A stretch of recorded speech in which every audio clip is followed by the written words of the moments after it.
Okay, so this is 178 and heading toward Roslyn.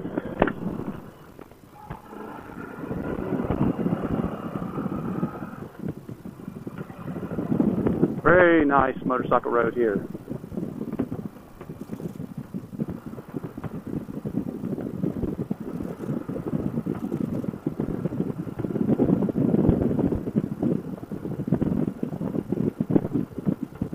We're just west of an area they call Rocky Bottom. So I'm thinking Rocky Bottom's about halfway down 178 before you get to Highway 11. So there's plenty of good curves if you head back down the other way. If I turned right, went back toward Pickens, South Carolina, Highway 11. Lots of nice curves that way. There's still some up here to ride too. So you get to see a little bit of 178 on this video. Mustang sitting off in a field for sale. Oh yeah. Convertible. Loving that.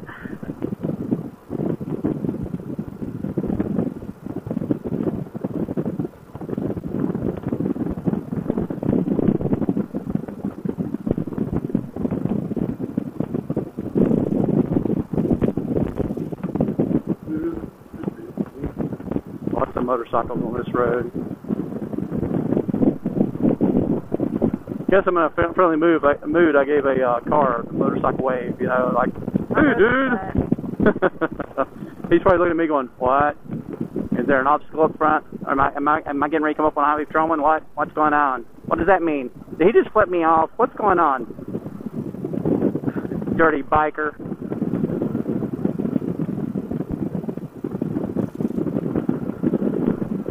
Well, honey, you don't like my Cager voice? Whatever.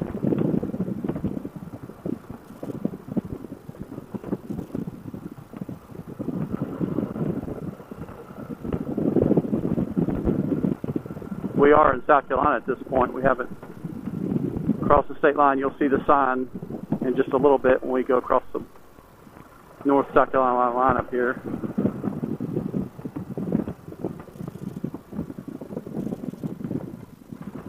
This little section of highway right here washed out. There was a big mudslide a few years ago, so all this that is brand new right through this curve. Closed the highway for a while. I don't know how many, was it months or weeks? Months. Yeah. They didn't even start working on it for a few months. Yeah, it was a major slide.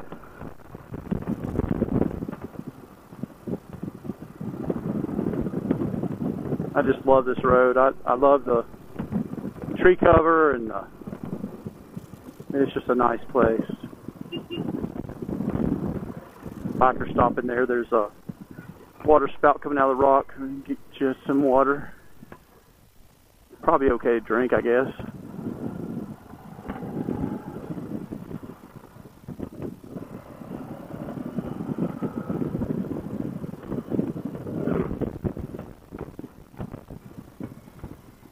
There's the North Carolina state line.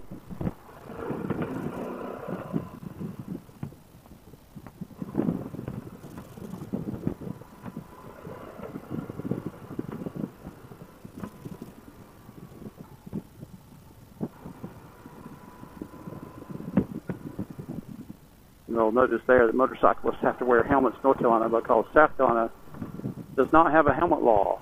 So we have people we know that ride that will stop right across the line there, take their helmets off, put them in their saddle bag, and I guess that's their call. I just don't prefer to be low-hanging fruit for the Grim Reaper, so I keep my helmet on all the time, and I wear a full face. I haven't wore a half helmet in a long time.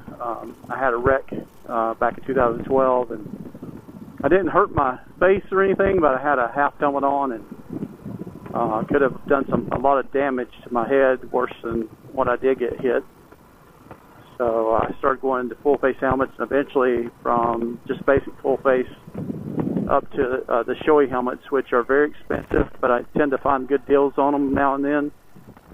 So I've got a modular Shoei, and I've got this regular full face I'm wearing now. But I like the way the showies fit. They're comfortable, they're quiet, they're well ventilated, and they give you good protection. So anyway, I learned the hard way to wear good gear. Probably could get better gear for my arms and legs, get some leather. And maybe at some point I'll do that. I just don't prefer to burn up in the summertime, so I wear ironworker jeans that I bought from Cycle Gear, and got a full vent textile jacket on right now to keep me cool. And it's got CE padding in the elbows and the back, so it's got some protection. I don't know how good it'd do if you went down full speed. So anyway.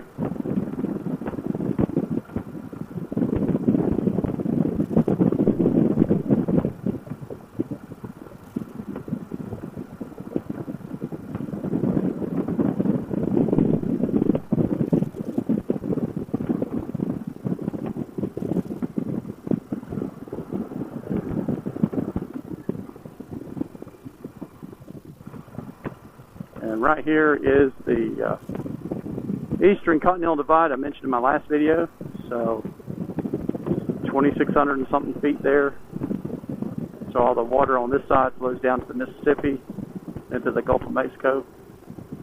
Just an interesting little tidbit there.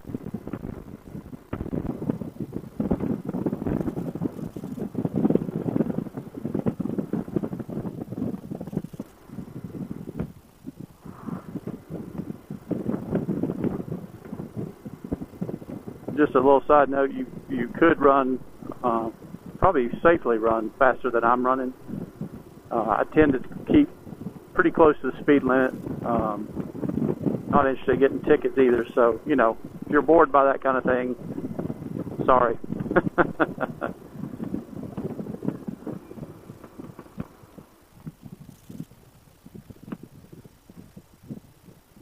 Yeah, and I don't see any reason to show off when I have my wife on the back of the bike.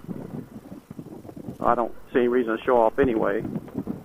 Certainly don't want to leave her as a widower for the second time.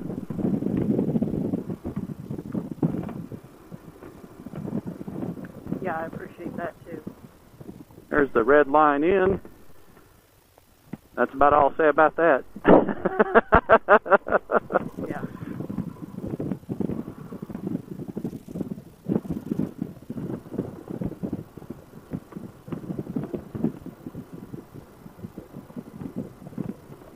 Yeah, the best part of this road actually is if I had taken a right down there and went on down toward Pickens, because from here on out it's kind of tame.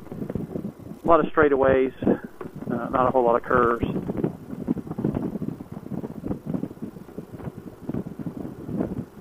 Get into a few curves around East Fork Road, which we'll hit here in just a few minutes.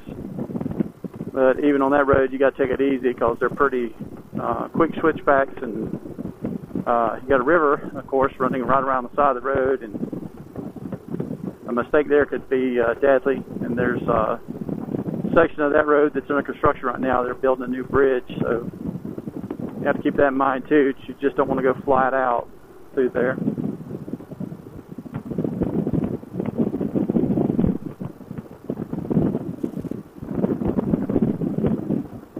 A lot of bicyclers in this area too is another thing you have to keep aware of. I probably mentioned this in other videos, and I don't know if they even will get published.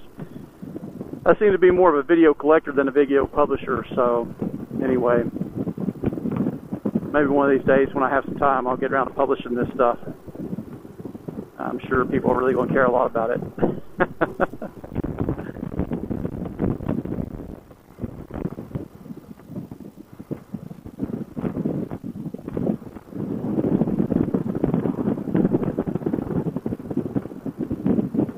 Or just stay in the Carolinas, that's for sure.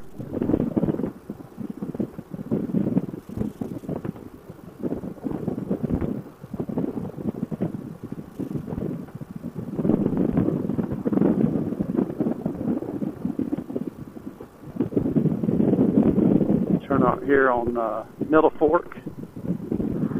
Nice, big bug just hit my shield. Love it.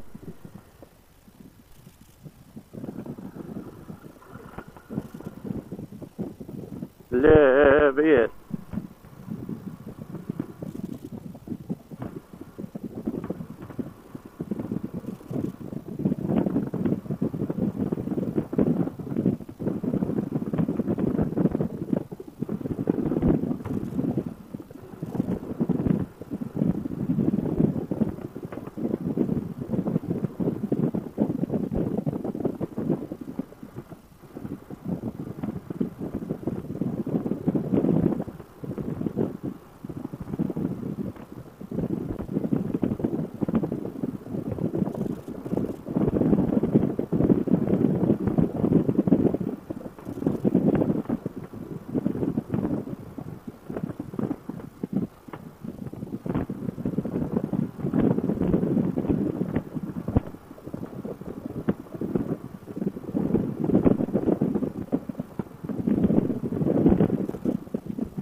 on the East Fork Road here.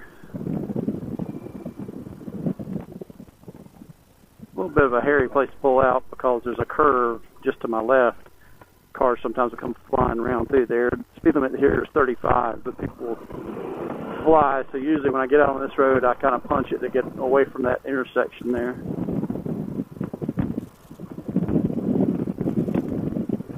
I have a problem every once in a while with locals driving on my side of the road just because they want to go wide ass open.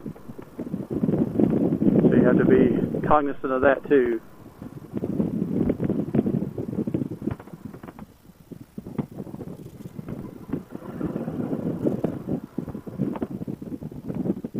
You might think, well, why would you say it's locals? Oh, I know them. And the ones I don't know, you can tell the locals because somebody that's not from here is not going to drive like that on a road they don't know. No, they're driving slow, but they're still on the wrong side of the road because they don't know how to take curves. This is true.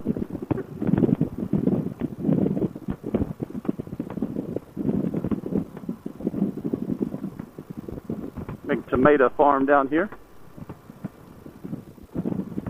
Been watching them this past week harvest a lot of the tomatoes in that field.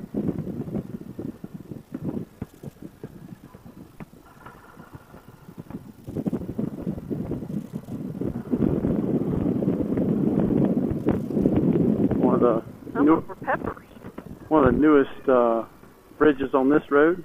Oh yeah? Some of them are peppers? Look like. Might be. I just assumed it was tomatoes. Usually you stake tomatoes out like that. Well, I don't know. Maybe it was, but the shape of them looks like peppers. Could be. Or okra. No, it wasn't okra. I know what okra looks like. They look more like banana peppers. Ah. It may have been Yum. a combination. Some of them were tomatoes, but that one row there, closest to the rows we got around, look, the shape of them looked more like peppers. Hmm. So I don't know.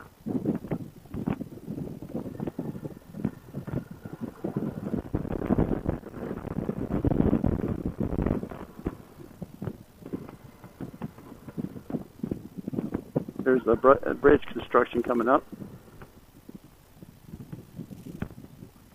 Almost always get stopped here. We're trying to figure out if there's timers or sensors, and I kind of think they're on timers here. What happened to me the other day, I'm pretty sure it's on timers. Yeah. All right. Hey, looky there. He got him a green light, Carolyn. He's moving again. Go get the kids. Tell them come downstairs and watch his. There's the bridge. So apparently you can build half a bridge at a time. Pretty cool, huh?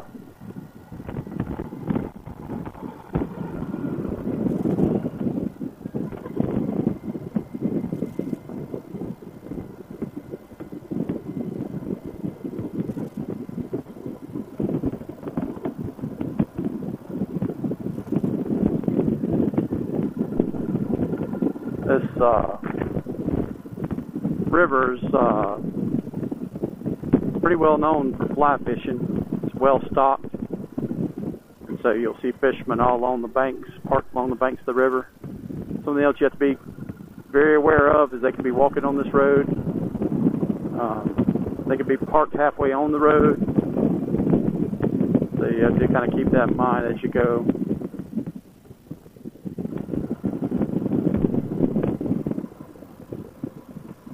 Darling, you got your shield up? No. I'm just getting a lot of wind noise for some reason. I had it up part way.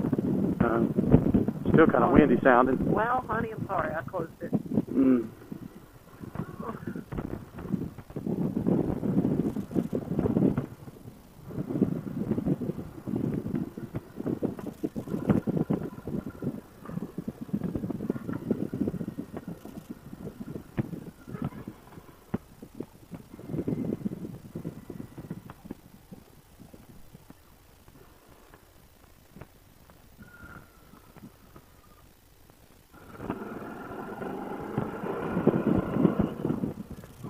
Might be wondering what the cones were on the bridge back there.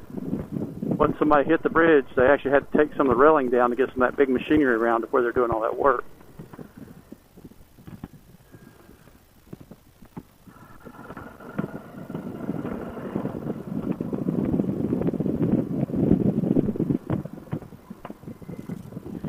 Well, I think we're about ready to sign off. I hope y'all have a wonderful day. God bless you. Hope you enjoyed the video.